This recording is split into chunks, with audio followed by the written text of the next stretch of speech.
Hello mga katribo, magandang gabi po. Ngayong araw na ito, at least, nagkaroon man po tayo ng isang good news. Yes, may good news po tayo ngayon. Ito po yung kusang pagsuko ni BP Sara ng kanyang hiniling na confidential fund worth 500 million pesos para sa wala namang trabaho na Office of the Vice President. Kasi before, hiniling niya po ito para daw makatulong siya sa mahihirap. Nandun yung mga tulong sa mga pabinyag, pampalibing, pangtulong sa mahihirap, ano pa, mga libreng sakay daw, mga very basic na needs ng mga mahihirap na tao, na kumbaga, trabaho na po yun ng ibang agencies like DSWD. So, hindi po kailangang i-double function kasi ang mangyayari niyan, lugi po yung government natin. Dahil trabaho na po yan ng DSWD, tapos tatrabahuhin pa ng ibang agencies. Na kumbaga, yung mga tao, na mga recipients, ay makakadoble ng tanggap. O, diba? Halimbawa, isang barangay, tumanggap na sila sa DSWD, tatanggap pa sa OBP.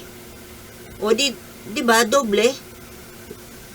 Ngayon, kung gusto man po ni BP Sara na gumawa ng mga ganong lumalabo ang aking camera. Ay.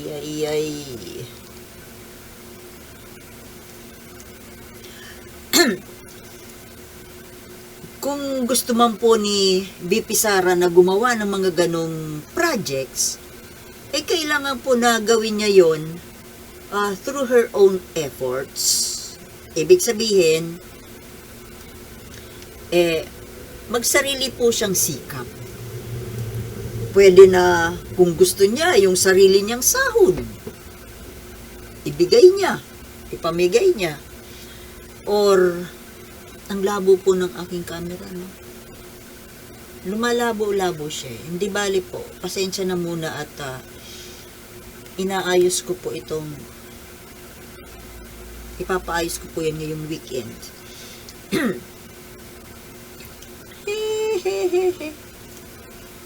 Malabo pa rin. Malabo ba?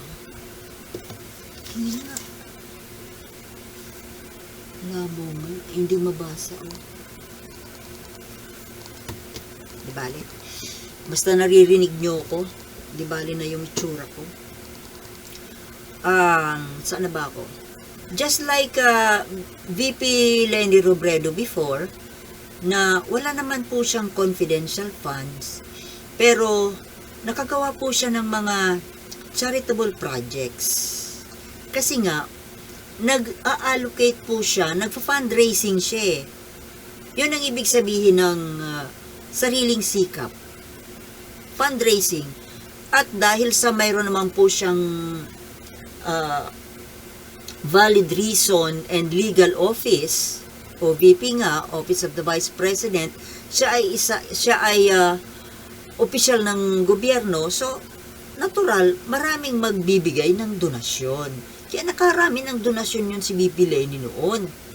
O dapat kung gusto mo VP Sara, yun ang gawin mo. O kasi naman, kung gagamit kayo ng, di ba mga kababayan, gagamit po siya ng pera ng bayan, tapos ipantutulong sa mga tao, galing sa pera ng bayan, ano? O di, sisikat siya. Sisikat siya lalo, ibig ko sabihin, mapapalapit ang loob niya sa taong bayan na magbe-benefit siya para sa kanya sa pagtakbo niya sa 2028. Unfair naman po yun sa ibang mga kandidato dahil siya po, magkakaroon siya ng leverage through the funds from the government.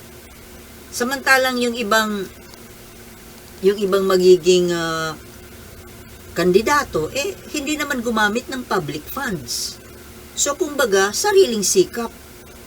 Kaya yun nga po, mabuti naman po't naisipan niya, nakapag-isip-isip siya ng mabuti na isuko na lang.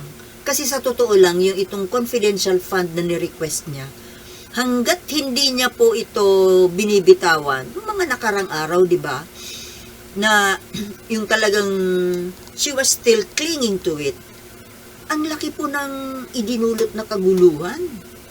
Marami na pong mga nag-away-away na mga politiko.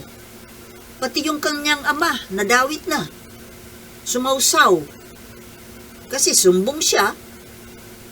Natural, kakampihan siya. Tatay niya yun eh. O dinadawit hanggang sa lumala ng lumala. Umabot sa punto ng kudeta. Diba, ang laking gulo ng dinulot ng confidential fund na yan. O, ngayon, may bagong gulo dyan sa Senado. Dahil sa mukhang may madedemanda pa. Dahil lang dyan sa confidential fund. So, ngayon, mabuti naman. Pero, napansin ba kayo? Napansin ko po na parang sumeksi si BP Sara. Parang pumayat siya. Hindi kagaya nung mga nakaraang araw na may diferensya itong camera ko. Hindi gaya nung mga nakaraang araw nung bago itong mga issue ng confidential fund na ito, ang taba-taba niya. 'Di ba? Napakalaki niya, para na siyang aparador. Joke lang. Pero ngayon ang ganda-ganda tuloy niya kanina doon sa Senate hearing. Gumanda tuloy siya. Bumata, artistahin na. Para nagkamukhang-kamukha na talaga siya ni Judy Ann Santos. Di ba? Gumanda tuloy siya. O di ngayon, marami po ang natuwa. Marami ang natuwa kay BP Sara. So, expect po na sa susunod na mga surveys, tataas na uli. Maibabalik yung 12% na nawala. Pero, alam nyo, itong pagsuko niya ng confidential fund, ito po ay sa 2024 budget. Taon-taon po yan eh. Taon-taon, from next year hanggang 2028. So, ilang taon pa yan? 5 taon pa. Bantayan po natin muli yan mga kababayan na wag po na tayo balilingat. Baka sa mga susunod na taon ay humirit na naman uli. Di ba? Next year wala. O baka sa susunod na humirit, ay hindi nyo ko binigyan ni Santo. Bigyan nyo na ako.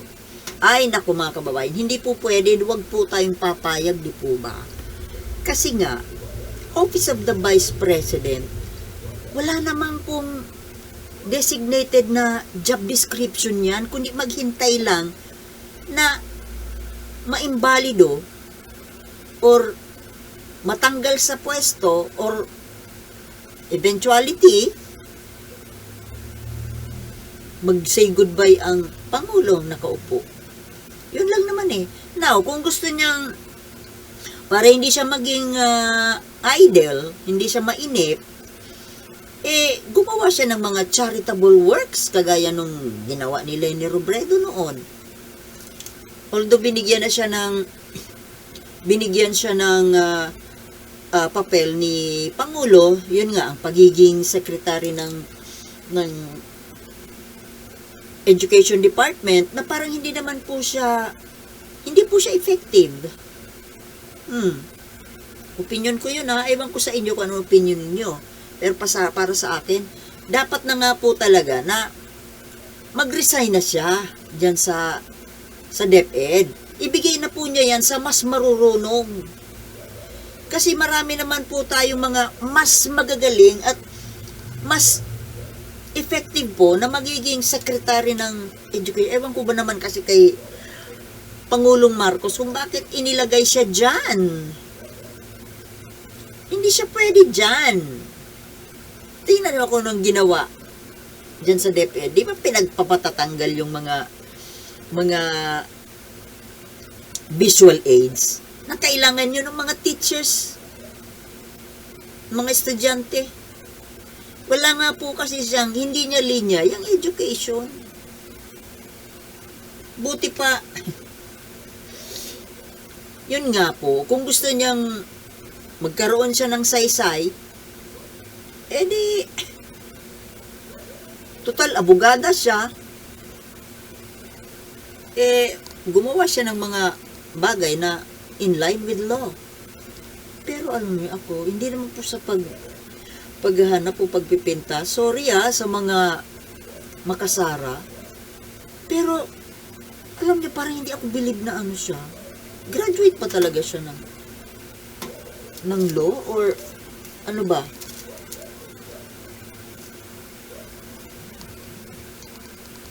Bumasa ba talaga siya? Bakit hindi siya tinatawag na attorney? At saka the way she talks, parang hindi po siya lawyer eh. Observation ko yan sorry sa inyo. Pero, sa pagkakaano ko po kasi, ang isang lawyer, basta, madidistinguish nyo po ang forma, ang pananalita, iba. Iba po kasi ang talagang tunay na lawyer. Yung parang may angas, may tapang, may mayroong ano ba? Hindi naman pag-angas naman. Angas. Basta yung parang napaka-intellectual. Yung hindi naman accurate. Nawawala sa isip ko eh. Yung at least hindi naman orator pero lalo sa public speaking medyo maganda sana, mas maganda kaysa sa isang ordinaryong professional. Articulate. Yun, articulate dapat. Pero pag nagsasalita nga siya sa mga speeches niya, ito observation ko sa mga speeches niya, bakit hindi siya makapag-speech na walang kopya? Laging may binabasa. At siya kung magbasa pa, my goodness. Parang yung nagbabasa na mas magaling pa yung elementary na valedictorian ba? Yung halatang nagbabasa, walang basta, halatang nagbabasa. Hindi ba pwede na yung magsalita paminsan-minsan na straight from the heart? Lagi na lang naman nagbabasa. At saka yung paggamit ng mga syokran na yan eh. Hindi naman tayo, mga Pilipino, hindi naman tayo lahat makakaintindi niyan eh. Bakit hindi na lang gamitin yung English or Filipino?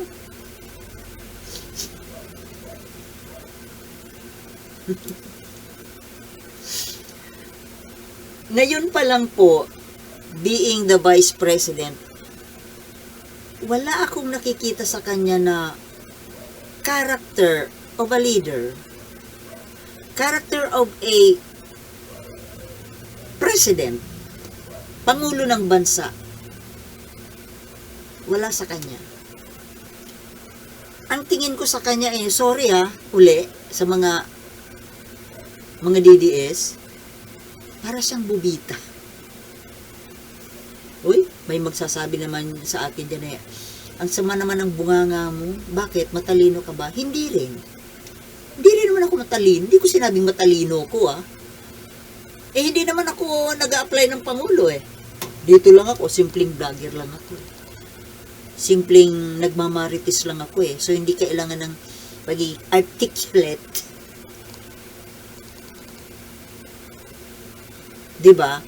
Pag ikaw ay nag-a-apply ng magiging Pangulo ng bansa, dapat, alam nyo ibig ko sabihin, yung character ng isang top leader, hindi yung parang, naku, wala talaga po. Wala talaga. Para lang siyang si Cory Aquino. Hindi siya magaling magsalita in public. Yung speech niya, yung mga sinasabi niya, parang wala naman sa kalooban niya yun, Gawa ba? Gawa ng speechwriter. So, ibig sabihin, walang nanggaling sa puso mo? Kasi, para sa akin po, ang isang speech, yung mahabang speech, pwedeng ginawa ng speechwriter. Yung mga, kagaya ng speech sa inaugural speech, yung mga pangsona, yun, pwedeng gawa po ng speechwriter. Although, para sa akin, ang role ng speechwriter is for ano lang, yung para igawin lang na, i-finesse lang yung i-finalize na gawing makinis, grammatically speaking, and everything. Pero yung laman nun, the soul of the speech should still come from you. So, kahit na wala kang, hindi ka masyadong magtitingin sa kopya, at least, maidi-deliver mo pa rin. Tingin ko po kasi laging, kahit na mga short speeches, parang laging prepared. Prepared speech. Walang extemporaneous.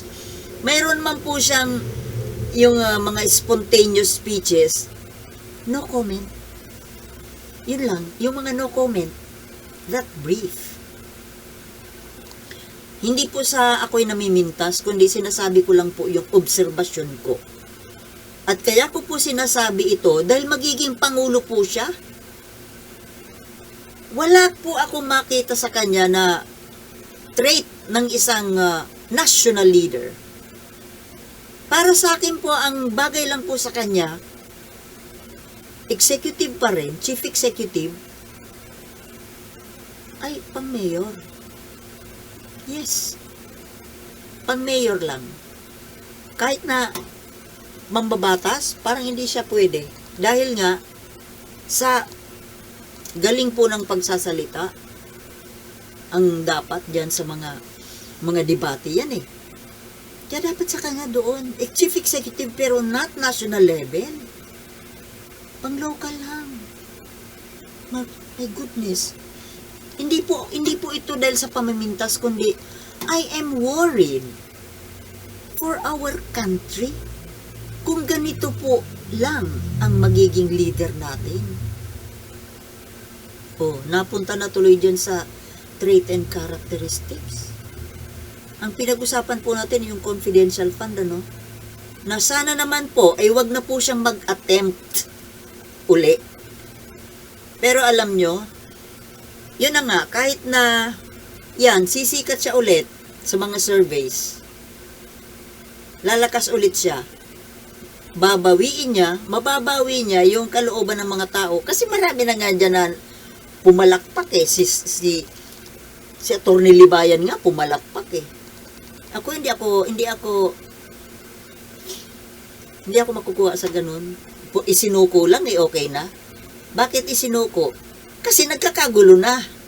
But originally in her mind, nagkaroon talaga po siya ng balak na magkamkam ng pera. Doon po ako sa naging original idea. Na yan po, ibig sabihin, nature niya yun. Nature niya yun. Kaya ako, wala pa rin po akong tiwala at hindi ako papalakpak dahil isinauli or isinuko. Isinuko niya Hindi dahil sa talagang kusang loob na, ay bitawan ko to kasi hindi ko naman pala kailangan, mas kailangan ito ng bayan. Hindi eh. May nag-advise sa kanya, at buti nakinig siya, dahil ito nga po ang humahatak sa kanya pababa. Ang matagal niyang nag-cling on siya, nag-cling to pala, dyan sa confidential fund. Ilang ulit siyang nagbigay ng mga speeches na kinokondem yung mga nagkukondem sa kanya dahil dyan sa confidential fund. Ngayon, kaya niya isinusuko dahil sukol na po siya. Dahil kagaya nga kanina doon sa Senate hearing, inumpisahan na naman nga siya ni Coco Pimentel at ni Risa Hontiveros. Siguradong kukwestiyonin siya na naman. O, kaysa naman gisahin na siya uli, mas mabuti pang bitawan na. Hindi rin naman kasi niya maipaliwanag. Diba? Pero hindi ako isinuko niya, buti naman. Pero yan po ay dahil sa pressure ng tao. Hindi dahil sa kanyang sariling konsensya. Hindi. I don't believe that. Pressure ng taong bayan, ng netizens, alam niyang nagagalit na ang mga tao. Kaya nga mga kababayan, tayong mga netizens, tayong mga kailangan po talaga na nakabantay tayo. Kaya babantayan pa rin po natin ito. Bantayan natin ito, mga Duterte na ito. Si Sara, yung tatay niya, at plus, itong si Amy Marcos na gumagawa ng kagagahan. Yes, kagagahan po ang ginagawa ni Amy Marcos. Hindi na ako bilib sa kanya. Para siyang hindi Marcos. Well, parang hindi naman talaga kasi siya Marcos eh. Diba? Kaya, okay, buti naman naisip mong isole or bitawan. Kaya, sorry na lang, kasi hindi ito Davao. Gusto mo kasing gawing Davao yung buong bansa. Hindi mo kayang hawakan hindi mo kayang paluhurin ang buong Pilipinas. Ang kaya nyo lang paluhurin ay Davao. Kaya kayo mga Davaoenyo, bakit kasi kayo lumuluhod eh? Ha? Wala na, parang yun nga, kaharian daw nila yan, kasi kayo bakit sa buong Pilipinas hindi naman nagawa ng taong bayan na ma-pressure sila? I-pressure nyo rin. Habang buhay na lang pa, sila ba ang nandiyan dyan sa pwesto? Bahala kayo. Basta kami, hindi namin papayagan yan na mamayagpag yan. At ako, ayoko pa rin, kahit na sinuli niya binitawan niya yung confidential fund na yan, natuwa ako para sa mga sundalo sa West Philippine Sea kung saan yan dadalhin. Dapat lang na binitawan mo, Sara. Oh. Pero, nandoon pa rin yung duda ko sa'yo na pwede mo pa rin gawin yan. At pag ikaw na ang Pangulo, ewan ko lang, pareho ka rin ng tatay mo, kaya ayaw ko pa rin. Hindi pa rin. Hindi. At ang isa pa dyan na pinakamalakas na rason ay dahil sa ikaw ay isang pro-China. Mga kababayan ha, hindi porke binitawan niya yung confidential fund, hahanga na naman tayo at ibuboto na natin yan. No way! Pro-China po yan. Remember that. Huwag po nating kakalimutan na ang Duterte at Amy Marcos ay pro-China. Duterte, Arroyo, Amy. Mga pro-China yan. Kaya wag na wag po. Kahit na pagbibitawan pa nila yung mga satellite offices, para saan ba yan? Gastos ng gastos ng government, ng pera ng taong bayan, this early, nangangampanya na. Sino niloko nyo na yung mga satellite offices na yan ay para pang tulong sa mahihirap? Ulol! Headquarters yan! Ngayon pa lang, ang aga-aga, nag-uumpisa ng mga kampanya, tapos kayo yung nagsasalita. Ang aga naman ng mamulitika. Kayo yung namumulitikang napakaaga. Kayo nila Arroyo, Duterte. Kaya, hindi ako believe kahit na binitawan mo yan. Hindi naman talaga yan para sa'yo talaga. Pinag-interesan mo lang yung confidential fund na yan. Hindi naman talaga yan para sa'yo. Kaya hindi pa rin ako believe. Okay, mga kababayan? Sabihin nyo, hater, masyado akong negative o hater. Sa totoo lang po ako, sa totohanan lang. 'Di ba? Sa totoo lang. Okay? So hanggang dito na lang muna at di pa ako naghahapunan. Kaya thank you for watching and I'll see you in my next vlogs, okay? Thank you for watching and peace.